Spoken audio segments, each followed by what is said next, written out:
Well, look, I just wanted, before we get going, acknowledge what Joy Lee McNellis is going through, her battle with cancer, and it seems to be pretty ongoing. I don't know any of the details, but I think it's remarkable how strong you can be, still coaching a basketball team, and going through that stuff. So just wanted to shout her out. Just know we're thinking about her.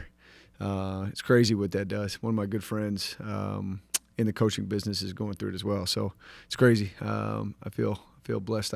I'm as healthy as I am. So we'll try to honor her. I assume she's making the trip, but I don't know. She didn't coach last game, so just want to shout her out quick. If we get to basketball, pretty good week for us, and we got to level up, but it was a good week for us for sure. Got to start, Shane. Yeah.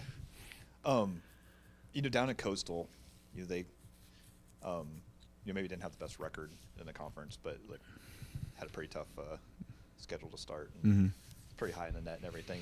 What kind of challenges did they bring to you, maybe that you hadn't seen, especially with some size and mobility with that size? Maybe some teams in this conference don't have. Yeah, we took them very. We're gonna take everybody seriously, right? But yeah, you can see the threat that he's put together, and I thought did a really good job non-conference, won as much as they could, and they're a good team that I don't think.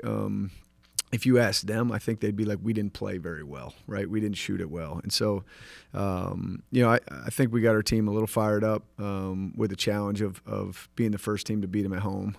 That was something we talked about, just like a little extra edge to it. But they're good. And I know their tagline is like Coastal Chaos, I think it is.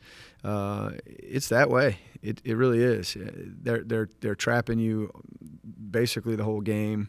Sometimes full, sometimes half. They really crowded Susha in the post.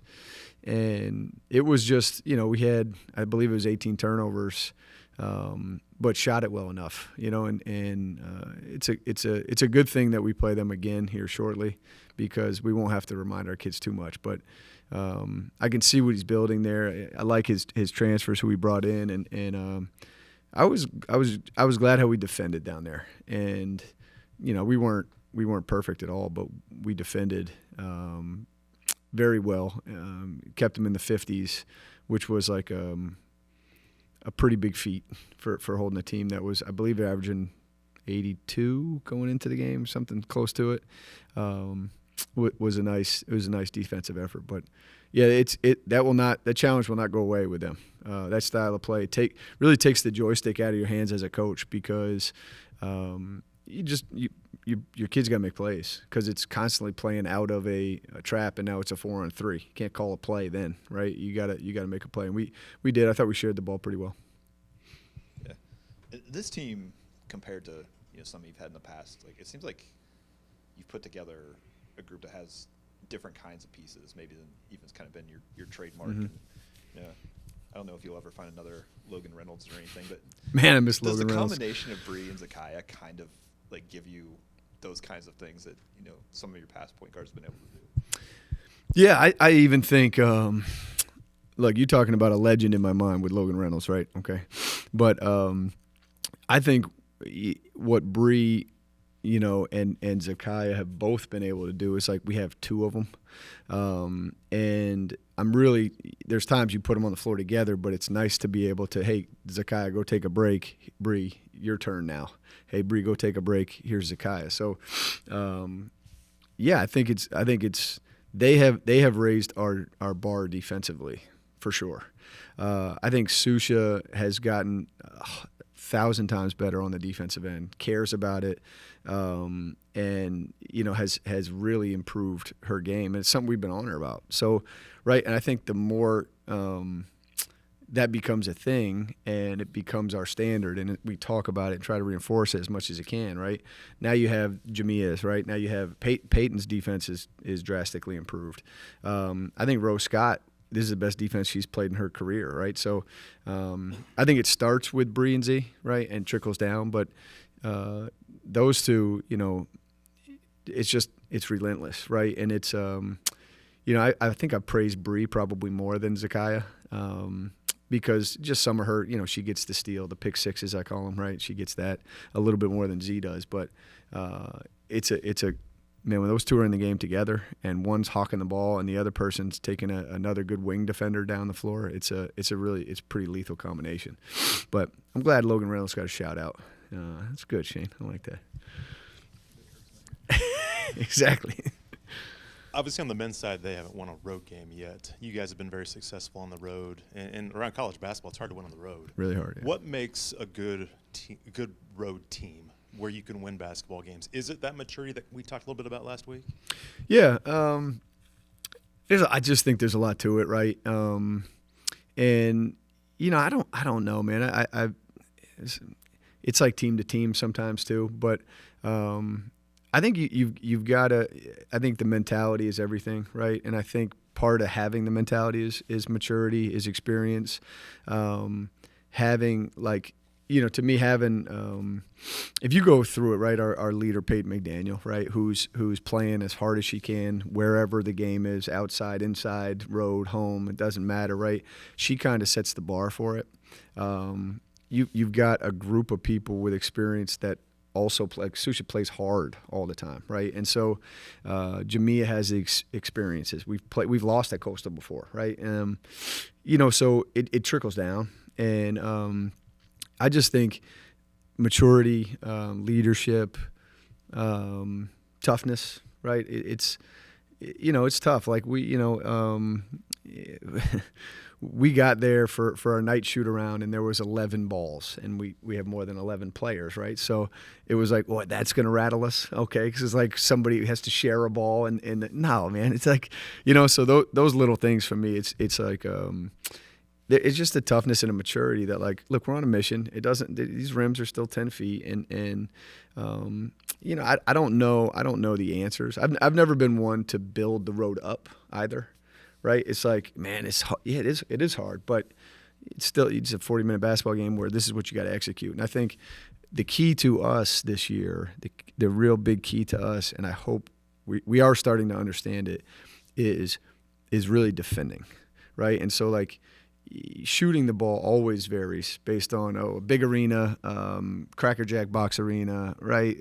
Colors, background, student section, all kinds of stuff. But like, that shouldn't affect your defense, right? And so I think if we can keep buying into the defensive end and the glass, I think you get real consistent performances is what the hope is anyway. We've talked a lot about that defense and how much different it's been from last year, but lately you've been really shooting the basketball well. Is there something that you've seen the last month or so on why your efficiency on the offensive side is better? Yeah, Corey's going to shake his head back there, but like, no, we can get better too, right? And think about it. We just went 2 for 17 from 3 in that game, and Rowe and Peyton hit none of them, right? The two were Ashanti finally gets one of them, and Bree Robinson, who hasn't been super hot. Now, her last 5 games, she's playing much better, but still, like, not like 2 for 17. Can I get 6? Can we do a 6 there, Dave? No, I just think we went through a period of time, which we're still getting better at, and it started with NC State. We were real ISO in NC State, and real I don't want to call it, it wasn't selfish, it's like hero ball. It's not like, it's like, I'm going to fix this. Let me be that, like, I'll get us going. And I thought we did that more. And so since NC State, it's been a topic in film. It's been a topic at practice, like the next right play, whatever it is, the next right play. Like statistically, right, if I'm Rose Scott and I'm dribbling down the right side and Ashanti Barnes, excuse me, is in the corner, right, statistically, not a better shot. But, like, no, trust her. And Ashanti shot a really good percentage last year, hasn't shot it great from this year. But, like, trust her, right? And now when, if you're saying Ashanti knocked that down, I don't care what Ashanti's percentage is. I think she will, right? And so if you have the green light to shoot threes, there's a reason. I believe that you can. So I think we've built that and continued to build on that. and it's the right shots you're getting a lot of the time. That's the right one right there. Oh, that's an open drive and kick three, higher percentage. And I know we certainly shot it better at Marshall than Coastal, but Coastal I thought we did. Again, it's all broken plays, so I thought we did a good job. We got, I think it's 52 points in the paint, So it's just right now it's very balanced, right? And we can get you inside, we can get you outside right now, but that is the like fickle beast that I'm trying to guard against. Is that like some days it's not gonna. Some days you're gonna shoot 32%. Okay, what do you do then? Can you hold a team to 52 while you shoot 32% and find a way to win? That's what I'm really trying to make sure. But we are shooting a little bit better, which is nice. It's nice. We talk obviously a lot about Peyton, Rowe, Susha, even Zakiah and Bree here lately. But how about Ashanti and Jamia and their roles on this team? They're different a little bit than what they especially Jamia's is a lot different than what it has been. But Ashanti gives you something different than what you have anywhere else. Can you talk about those two a little bit and how much they impact your team? Yeah, and I'm going to throw Anna Goodman in there too, but I like that. Ashanti is just like a really underrated, very quiet, pretty consistent contributor, right? And I know she puts a ton of pressure on herself because you have a game like the 25 and 10 game, and it's like, well, you got to do that all the time. No, you don't. No, you don't. Like that's great. I'd love 25 and 10 every game, but like it's okay. What she did even last game is just a quiet, efficient, really good passer. Very good against press break. I think high-level defender, and can make threes, can get to the rim, can post up, can drive, unselfish, good teammate, right? It's like, yeah, there's a lot of value in that. And all she doesn't require. It's not like a high-maintenance kid either. It's like it's really refreshing. And I'm glad we get one more freebie year with her. But the other thing that struck me with Jamia, right, is that Jamia's been here loyal 5 years. But what I've really liked watching her do is her minutes. We have probably one too many people in the rotation, right? So you really don't need 5 guards for those 3 spots, and we do, and it's okay. So what can I ask of those guards when they're out there? Jamia brings leadership, a calm, and what I've been really impressed with the last 5 games is her efficiency. So she's a career probably 30, high 30s field goal percentage, and her last 5 games right here, I mean, she's shooting 46%, 33% from 3, and just chipping in, right? And when we need it, and I talked to her a couple games ago, and she was like, we got to get off to better starts, and I think she's helped us do that. But, yeah, a really smart, understanding. I don't like assigning roles. I say that all the time, right? I don't want to tell her she's this. But, like, the role she's settling into, she's being a real expert in that role. And then if you throw Anna in there, I think Anna's a perfect, very similar example to Jamia. 5 years, knows exactly what to expect. Hey, Susha is in fact, I got you, and plays the first half really great. Comes in, rebounds, putbacks. Again, leader, very, very powerful personality when she wants to. So it's crucial to have people in those, I say roles, just with an understanding of the bigger picture. And all 3 of them have that. And Jamia and Anna especially because, Jamia plays 15 minutes in the Coastal game because it was like Rose playing, this is what we decided to do. You got Bree and Z defending, and it's like, sure, could have played 30, and she'd have been fine either way. So she was one of the ones when we were talking about the balls. She was like, doesn't matter. We're resilient, right? Like, and that's the years. That's the years piled onto each other. So, I really am proud of her and Anna and Ashanti's journey too. And then talk about Southern Miss a little bit. Obviously, you get them on Thursday at your place. You mentioned Coach, but talk about them and what concerns you with what they do. Yeah, dangerous. Like anybody, right, in Sunbelt play.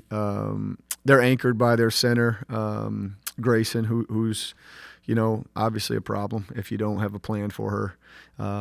They have a really good freshman who I would say right now is leading for Rookie of the Year. Really good 3-point shooter. We've always, Nyla Jean is another guard we've always seemed to have problems with. She's always played well against us. Even in the tournament last year when Dom Davis was going out of the game, Nyla Jean lights us up. She played well. She hit 5 threes against us when she was with Georgia State a couple years ago. So I got a lot of respect for Southern Miss. We're finally getting them up here. 2 years in a row we had to go down there. But no, they're going to be a good team. It'll be a battle in a very different way. I'm getting ready to sit down with Coop, who has the scout, and figure out what we think they'll do defense-wise, what their offensive focus will be. But personnel, and they just haven't – I don't know what they're going through, right, with everything. And their record is not going to wow anybody. But I know better than that. I know better. You've talked about this team being mature enough that you can do things like show them the standings and talk about that stuff. Do you talk about anything else, like even like regarding NCAA tournament or the net or, just like if you keep your foot on the gas, the team you have beat, like that could help you down the road as far as like seeding and things like that? Do you get into that stuff? I have. We have. And it's hard because you're really trying to find the balance of not trying to put pressure on, right?